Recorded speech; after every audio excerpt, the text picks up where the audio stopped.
Damn that brat! Damn him straight to hell! He tried to murder us both. It's clear to me now he's involved in the theft of the Minotaur, him and all the others. All of them plotting to ruin everything. And for what purpose? To appease these mad fools of that accursed village? There were so many bugs, hideous, crawling insects crawling into my mouth, my eyes, my very soul. I thought for a moment that was the end.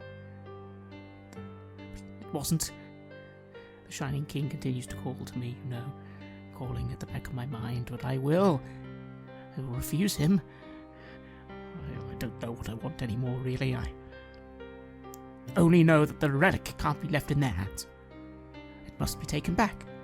It's the only thing that matters anymore. I swear I shall stop these fools, and I will claim the Minotaur. It'll be mine. For safety. It's only rational, after all. Yes.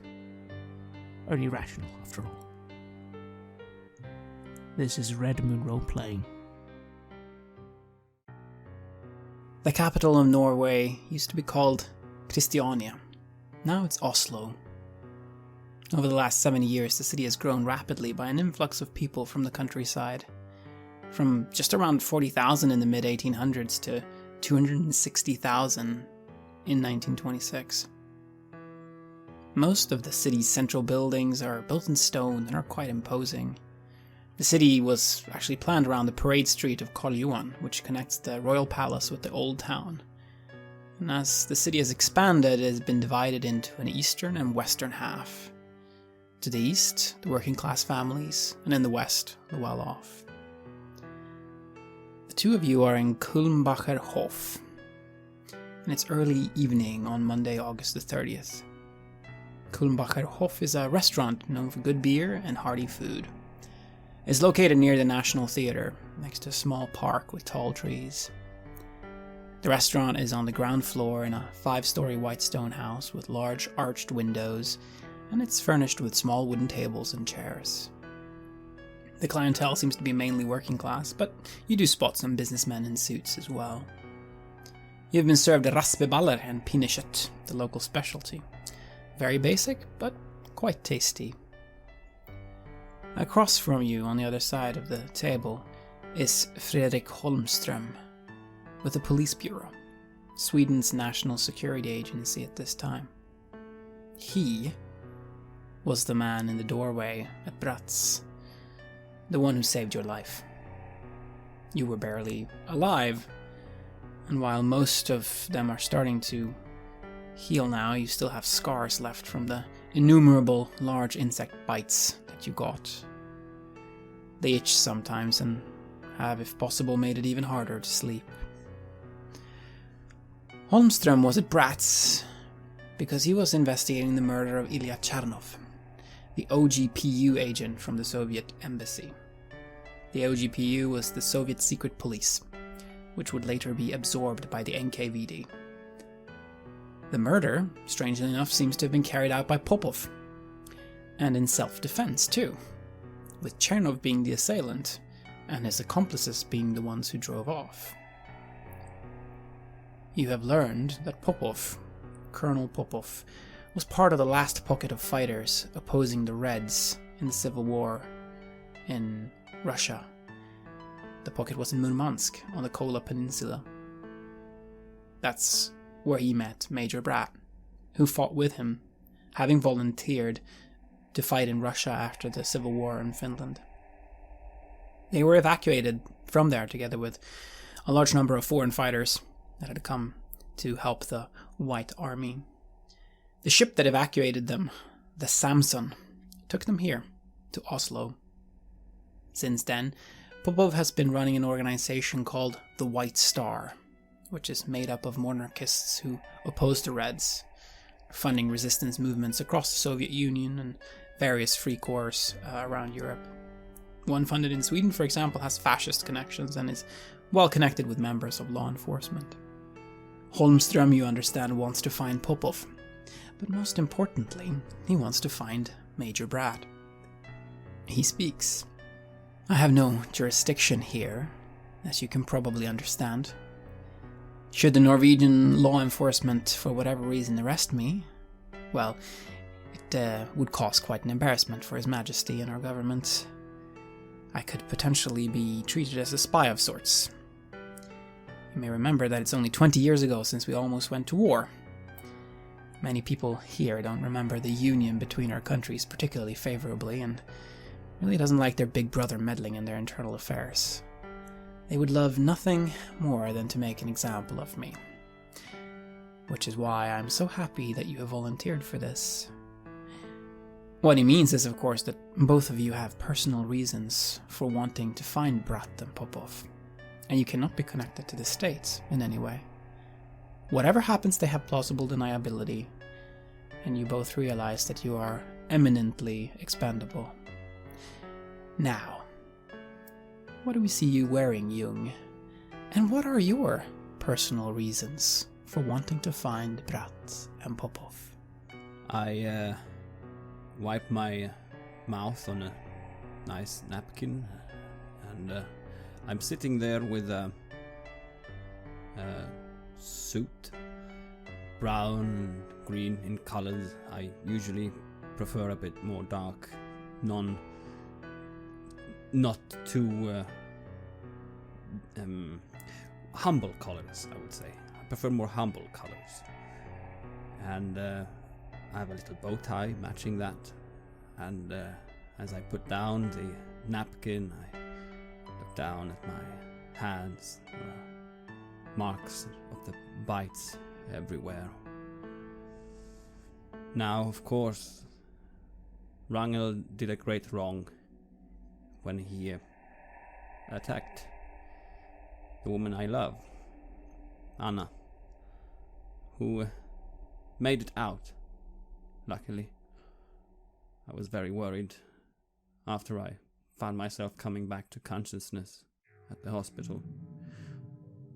I suppose she was there as well, and we both recovered together. She was at the hospital, but she's still there. The damage done to her was more serious and requires more time in hospital bed. But she will recover, you know as much. Although the trauma of experiencing her ex-husband doing that to her, well, that is something that will take a long time to get past. They still separated under favorable terms, and they were good friends. So to see something like this being inflicted upon her from him, it must be very difficult. I want to see him brought to justice. I want to see him confess what he did, and the police to take action accordingly. As for the major, tried to kill us, both me and my friend. I would like to see him brought to justice as well. Though me personally, not being a man of,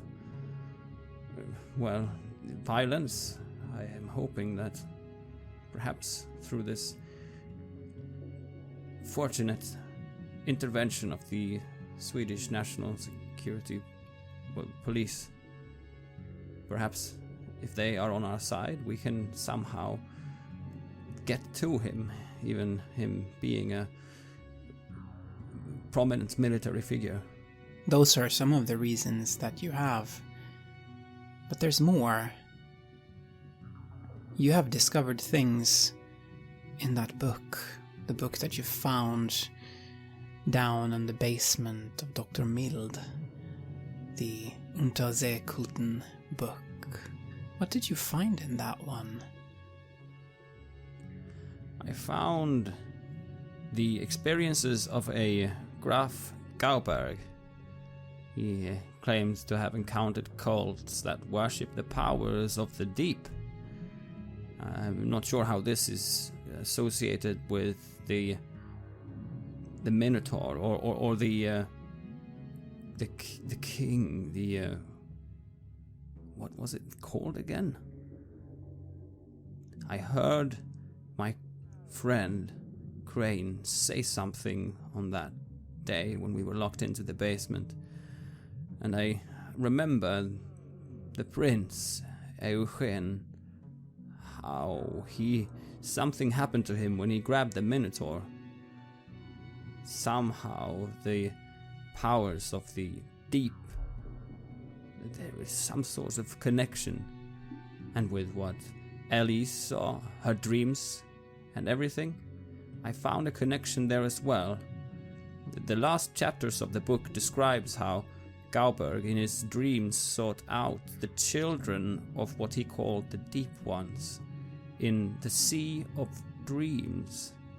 He describes how he got high on hashish and he recited a rhyme and then somehow sank into hibernation and was able to transport himself to this dream realm where he could talk to the Deep Ones. I do wonder if there's any sort of connection, but what we've seen on the west coast, the monster on the photos, Elise's dive into the sea in her own dreams, and also... And the grave, the markings, the beings that were portrayed there, they had fish-like forms, did they not? The fish-like men opposed the army led by the man with the bull's head. There is a connection. But what does it all mean? It's fascinating. It is driving some part of me that wants to understand this. How is it connected to that? And how is it connected to what happened to Victor Godin, the fish-like hand that he had? How is it connected to the Minotaur that now Crane is so obsessed with finding? Yes, he is obsessed with finding it, isn't he? And that perhaps is yet another reason for you to be here. For what would happen to Crane if he went alone? Nothing good, certainly. Certainly nothing good. And I don't know what will happen to me either. But at least we have someone on our side. I look up and look at this person, Frederick, who claims he doesn't have any authority, but he has come with us here. And perhaps he can help us. And Crane, you're sitting there next to Ljung. What do we see you wearing, and what are your reasons for being here? Why do you put yourself in what you expect will be mortal danger? What makes you take that risk? Well, I'm wearing quite a thick coat, because I'm rather cold of late. It also helps cover up a lot of my form. I was lucky, it seems. My face, you wouldn't think I'd been in too much trouble, but if you could see my arms, my legs, my torso, so many of those hideous red welts. The ointment the doctor gave has been clearing most of them up, but it's still going to be weeks before they're gone, and they itch like mad. Sometimes I think I can still see the bugs crawling in and out of my skin, although I know it's largely just an aspect of my phobia. I have blurred out a lot of what happened in that basement. I don't really remember. I just remember the buzzing and the screeching, some sort of infestation, and me and Mr. Young almost dying down there, but we were saved by this policeman. I don't really care about most of the things he's speaking about, if I'm honest. I don't care about the political climate in Sweden, but I do care about one thing. I care about the Minotaur. Wrangel has it. He has stolen it from us all.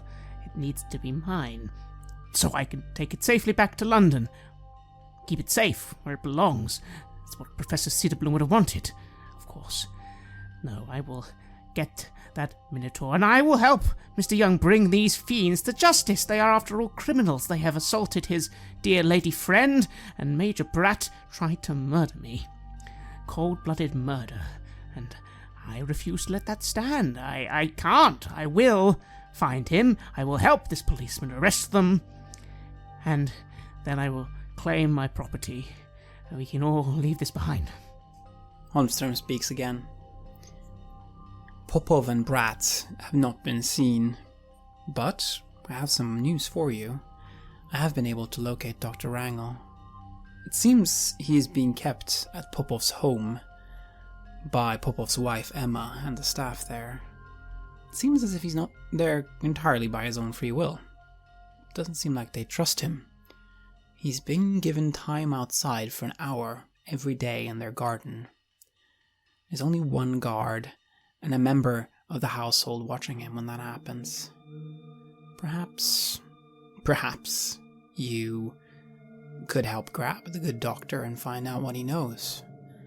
We do have massive leverage over him because of what he did to his wife. If he doesn't want to rot in a prison cell, he had better come clean.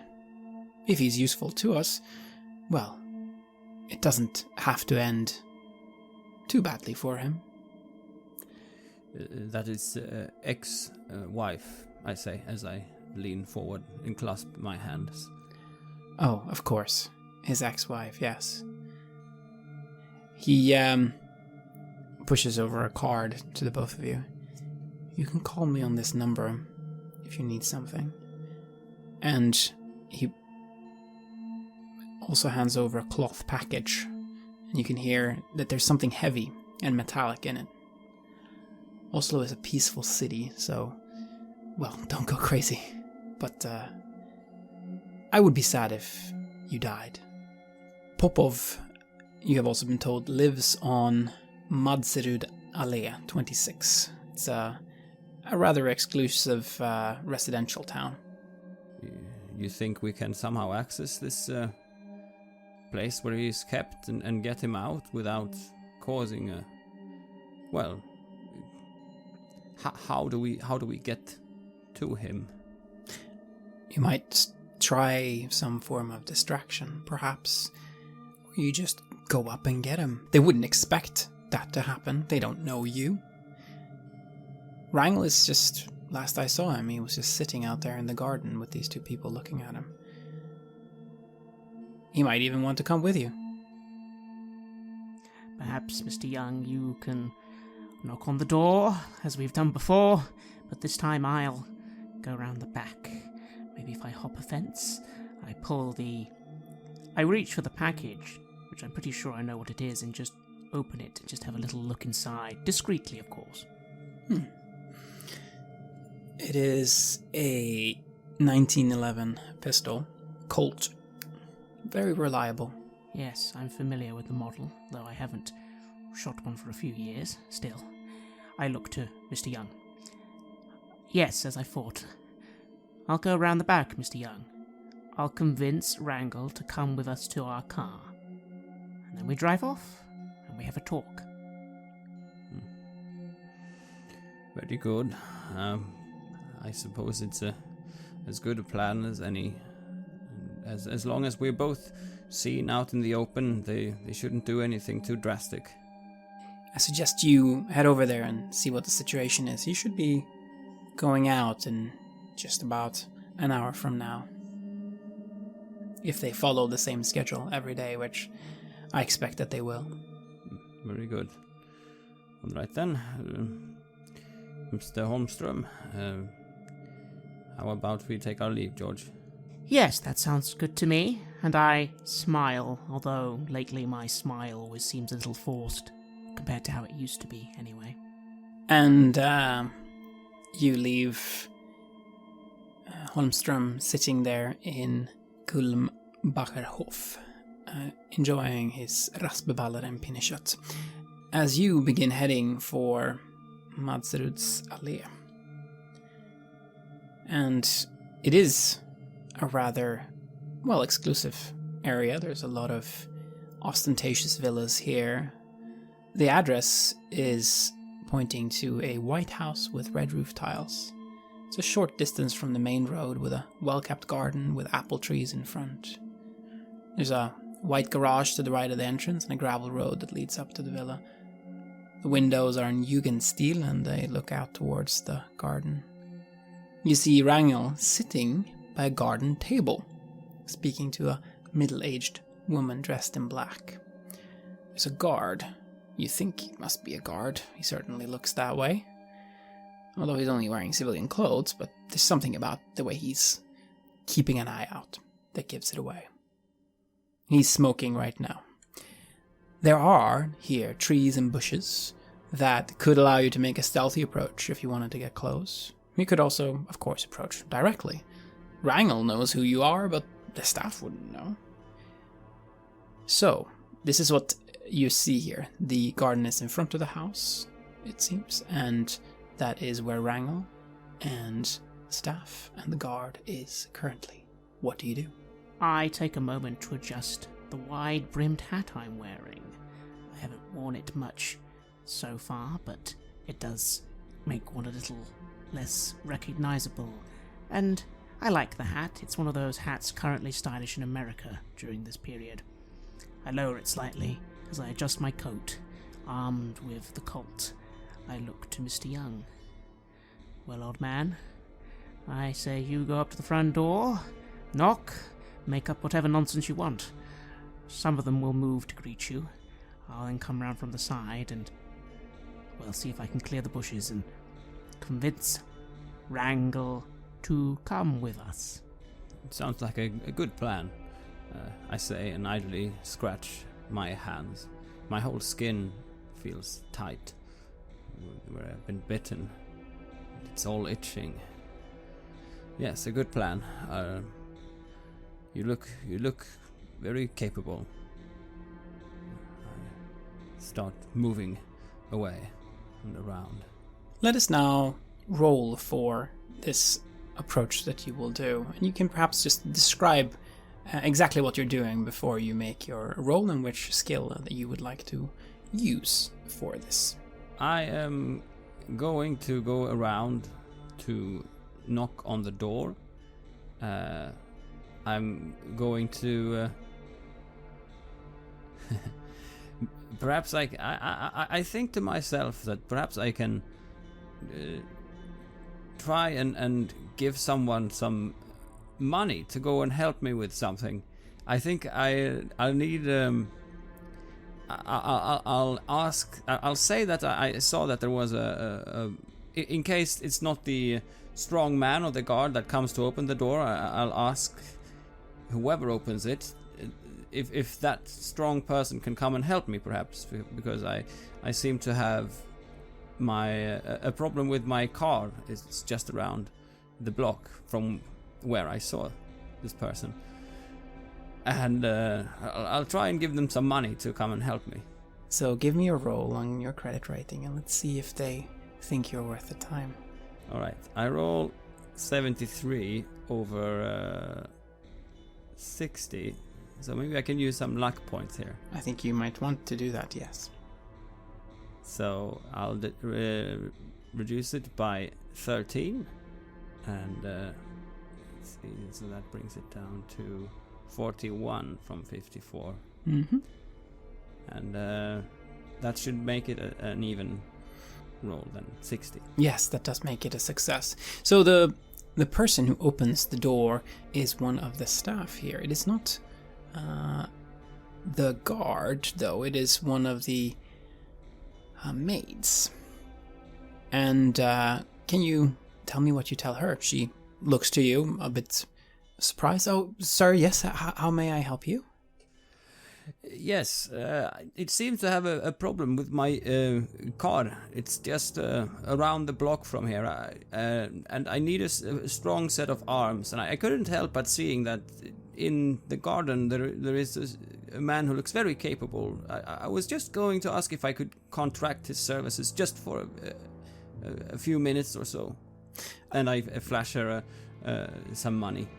And you see how she has fairly, she has a surprised look on her face. Oh, well, I shall go fetch him and see what he says. And she takes the money and comes back with the guard, who puts away his cigarettes. Oh, you need help with your car? Yes, I'm sorry to disturb you during this beautiful day. Oh no, I understand you will make it worth my while. Show me the way. Yes, right, but just this way. And you begin moving away with him. As Crane, you now see that the guard has disappeared. There's the staff, this woman in the black dress, and there's Wrangel sitting there. What do you do? I will begin to make my approach, quietly exiting the car where I've waited all this time, and just very carefully making my way round so I'm not quite visible from the front door, heading for the bushes and trying just to see if I can get through them easily, and if not, just do a quick hop over the bushes to be in the garden, gun ready. Well, let's do a stealth roll then as you make this approach and see how it goes. 29 under 50. That is an excellent success. So, you are able to approach very silently, and getting close you can overhear Wrangel speaking. I don't understand how you can doubt my devotion. All I want is to call my wife. Is that too much to ask for? And you don't hear what she replies. I wait a few seconds, just seeing if this woman is going to leave or if she's going to continue conversing with Wrangel. Well, she does seem to move away after a little bit of hearing Wrangel repeating the same pleas of being allowed a phone call and not giving in to that. So Wrangel is sitting alone now, and she's gone to tend to one of the bushes here, and probably just because she's tired of him. I make my move then, just moving forward quietly, gun ready. And as I'm right next to Wrangel with the gun aimed at his head, I just mutter under my breath, "Wrangel, old man, you've got a gun pointed at your head. Don't move, don't make a sound, do exactly as I say." You see how he drops the teaspoon that he was holding, the cup of tea that he was drinking, and he drops that on the table, and it makes a little noise, but it doesn't seem like the lady pays that any mind. He gets up from the lawn chair that he was sitting in, and you see how he's sweating as he looks to you, and of course looks extremely surprised at what he sees, and then he nods. I feel a bit of tension for a moment. This is all not really like me at all, but then I recall what happened the last time I left my weapon downstairs and just tried discourse. I almost died. I almost died to these people. So no sympathy.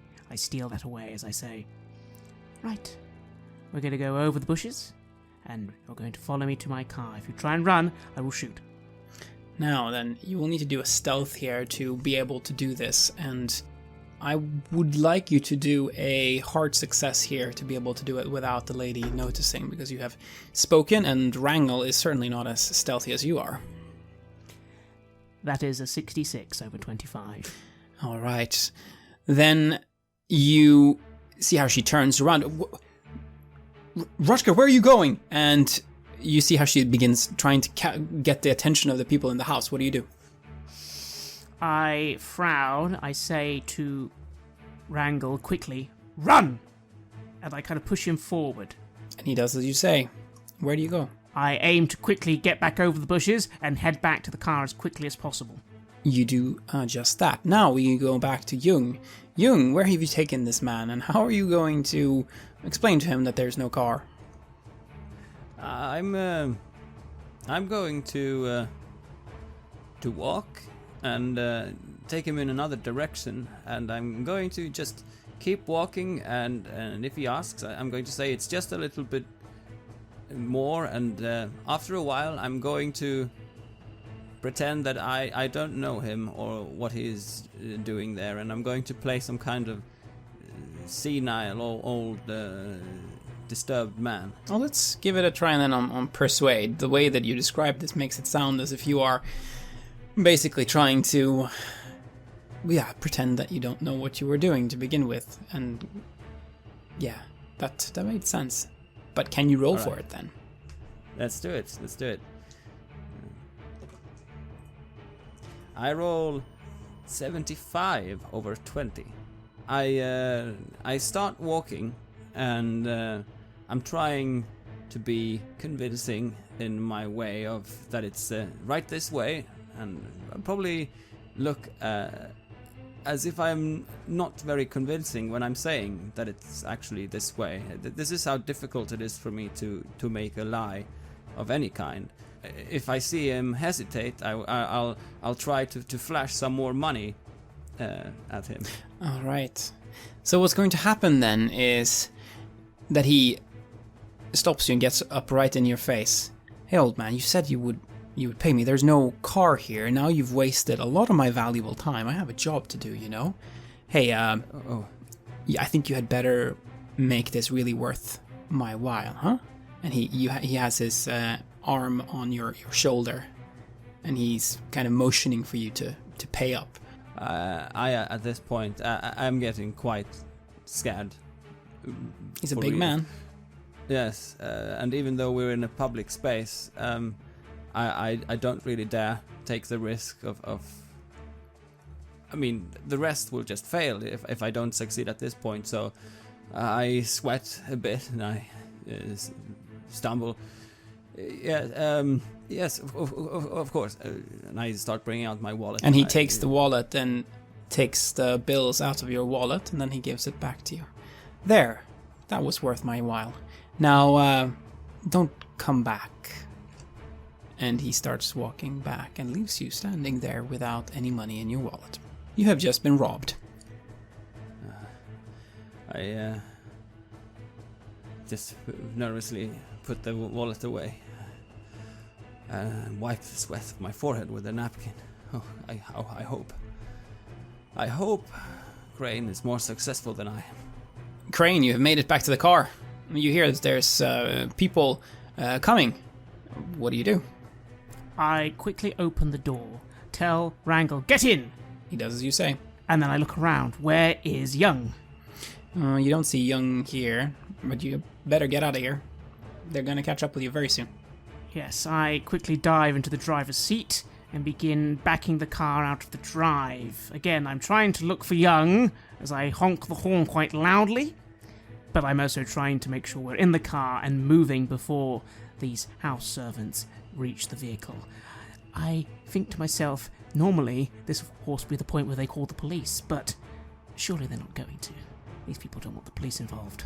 You did see in which direction Ljung went. So as you're driving towards where Ljung went, you see the man, the guard. He is walking back to the house, and he just looks at the car as he sees you passing by, and he looks at the passenger in the car, and he turns around and he starts running after the car as you're driving.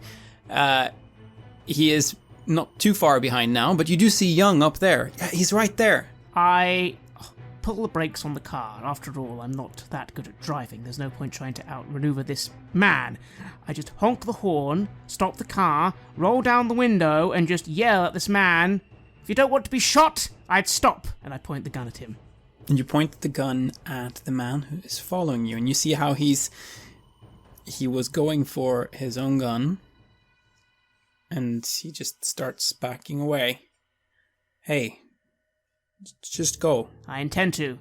Get in the car, I say to Ljung, not actually saying his name. I flinch. Oh, yes, of course. And I start making my way around. And you are able to get it into the car, and you see Wrangle sitting in the back seat of the car, and Crane, you're still pointing the gun at this man. What do you do? I attempt to, as gracefully as possible, allow my friend, Mr. Ljung, to get into the driver's seat, move myself to the back, and as we do this exchange and I leave the vehicle, I keep my gun pointed on the man. Finally, just as I'm about to get back in the car seat, I say, Good stuff, old man, good stuff, yes. We'll be off now. And I look in the rear view mirror and I see the bastard. He's holding up his gun, he's aiming towards the car, and you see how he's hesitating. Should I shoot? Should I not shoot? And then he just puts the gun down, probably realizing that he would attract a lot of attention if he did so in this residential area that you are in, and he probably doesn't want the police coming here any more than you do necessarily. I breathe a little sigh of relief. After all, I too felt very self-conscious, pointing this gun at people but luckily it seems everything has gone fine. Maybe some eyes will be watching us from the windows, but all they'll see is a bit of an altercation between people in a car. So I get to the back seat, I gently hold the gun at Wrangle, and I say to Young, Mr. Young, time to drive. That's a good man. I start maneuvering through the city, and I occasionally look back with hatred in my eyes at Wrangle. I'm very upset now that I see him. How does he look like he is doing? Well, he looks very, very scared, and he is sweating profusely. Just tell me, is she all right? You bastard. What did you do to her? How could you? I don't know what got into me. How could I have done something like that to her? And he actually begins crying. It's all falling apart. She's in the hospital because of you. I know. You understand? I know, it's all my fault. We should have never dug in Kingshaven. Cereblom would still have been alive then as well. You realize you will have to come back to Sweden and you will have to face the consequences of what you've done. Yes. I know. I know. Good. But maybe they'll be more lenient on you if you begin cooperating with us immediately. That's right, we're here officially. Well, unofficially. Doesn't really matter. First, questions first. Where the bloody hell have you put the Minotaur? Popov has it. He's gone, Popov and Brat.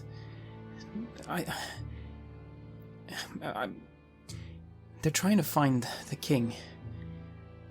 The Shining King, that's what was buried in Kingshaven, but it was taken from there. The villagers, they were protecting the world from it.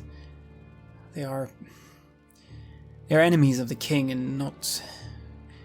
It sounds crazy, but they're not quite normal, if you know what I mean. We know. We were there. They seem to be worshipping some sort of power from the sea. Is this somehow antagonizing this king? Yes, the king and these children of the sea. They are enemies, and the children of the sea. They were protecting the world from the Shining King. They had buried him in that grave, the one that we dug up. But because the grave was uncovered, they realized that it wasn't safe anymore. They had to take it somewhere else. And so they have. But I just don't know where. But I think that Popov and Brat might know, and that's where they're headed. I turn the street and look back. What does this have to do with the military? Why the two of them? So, something happened. I don't know quite what, but they met with the Shining King somehow. They had some kind of an experience on the way to Norway. Others might know more.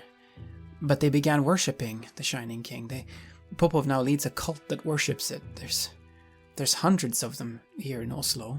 They call their organization Samfunnet Själ och Minne, the community of the soul and the memory. And they conduct ceremonies. They sacrifice to the king. Wait, I don't understand. You said that the Shining King was in Kingshaven and the villagers... So the villagers took... What exactly is the Shining King you're speaking of? Not a person, clearly. You've seen the Minotaur, right? Yes. Well, it looks like that. But it is something greater. It is... And you see that he has a sort of shine in his eye. It is something that should be worshipped. A greater being, greater than all of us. And it will lead us to victory. We just need to follow it. And I think that's why Popov and Brad are doing that. Yes, and now the villagers are holding this Shining King, and that's what they are going to go get. But why the Minotaur? Why does that matter? Why do they need both? Is it going to help them as a bargaining chip? The Minotaur might make it easier for them to find it, I suppose. It is an artifact of great power, but most powerful of all would be the Shining King himself. He was buried there, and now he's been taken somewhere else, and that's where they've taken the Hercules to go find. The Hercules? It's a ship. His wife, Popov's wife, owns a maritime shipping company that does deep sea diving. That's the one they've taken. It's the sister ship of, I think it's called the Samson. That was the ship that they came here on. I see, and all this making a cult, you say, and gathering all these people, it's all because, what, they think they're going to use this victory, you said? They think this power will give them the victory of what? To fight Russia? To help Russia against Sweden? Popov says that he wants to bring back the Tsar. He wants to bring back Russia to its former glory, but I don't think that's why he's doing this. I think he wants something else. I can't quite figure it out. Perhaps I would have learned more if I would have been a full member of the cult. But it is something greater that they strive for now, not worldly possessions or countries or borders or anything like that. That's just a front for what they're doing. They seem to be obsessed with this conflict then between the deep ones, the children of the sea, and this king. And he looks to you. The deep ones. Where have you heard that? And he. Oh. Yeah, I've been studying the subject. I found a book. Oh. You know perhaps more than I do in that case. Deep ones, you say. Well, it makes sense. Yes. Why does that make sense? Well, I think I have heard that word elsewhere as well. Maybe Popov mentioned it. Well, in any case, that is what they're doing now. I don't know where they are going, as I said, but I might know someone who might know. I overheard Popov and his wife. They were speaking in the villa. They were talking. They seemed anxious. Someone who had defected from the cult. We have to find Reidar, they said. He knows too much. His family are hiding him. He must be somewhere close in Piperviken. They said, I think Piperviken is some kind of slum. It doesn't seem like they've found him, but if he has defected from the cult, and he's important enough for even Popov to be worried about, well, perhaps he might actually be able to help find out where Popov has gone. Right, alright, so you're saying we find this man in this slum, and he might know where the ship is going, and that's where they're going, and more importantly, that's where the Minotaur is. But god damn it, what are we supposed to do? Like, how many of these people are there? There's 2 of us. And there's probably about 100 of the cultists here in Oslo, and I think that they are about to do something big. I got that feeling from what Emma was saying, his Popov's wife. They're supposed to do some kind of big ceremony. I think maybe tomorrow.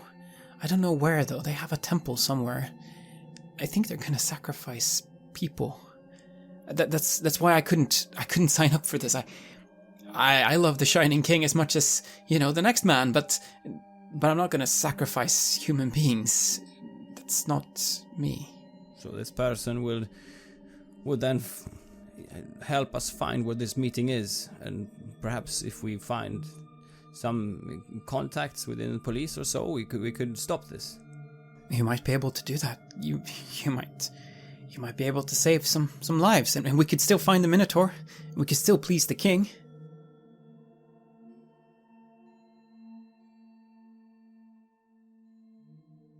You have listened to an episode of Red Moon Roleplaying, where we played the Kingshaven Minotaur for Call of Cthulhu 7th edition. This adventure was written by our friends Gunilla, Jonsson and Petersen for the Swedish edition of Call of Cthulhu that is published by the fantastic folks at Eloso Publishing. The music is from the Cthulhu, Nyarlathotep, Yog-Sothoth, Shub-Niggurath and Acetoth compilations by our friends at Chaosium. Check them out at cryochamber.bandcamp.com or their YouTube channel for more game music for your table. We've also used the official soundtrack for the Swedish version of Call of Cthulhu, composed by none other than our friend Andreas Lundström from Sweden Rolls. we would like to give massive thanks to our champions of the Red Moon, Martin Heuschober, Nastasia Raulerson, Simon Cooper, David, Julia, and David Hagberg for their generous support. And we would of course also like to thank all of our other patrons. Without your support, the show would not be possible. If you want to support our work, please check us out on Patreon. You can get access to bonus campaigns for Cult of Vintage Lost and Coriolis there, as well as get early and raw access to all of our recordings. You can also hear your name read on the show as a champion of the Red Moon, as well as play Cult with us. Most importantly, that support is what keeps the show going, so do check us out there. And remember, that is not dead which can eternal lie, and with strange eons, even death may die.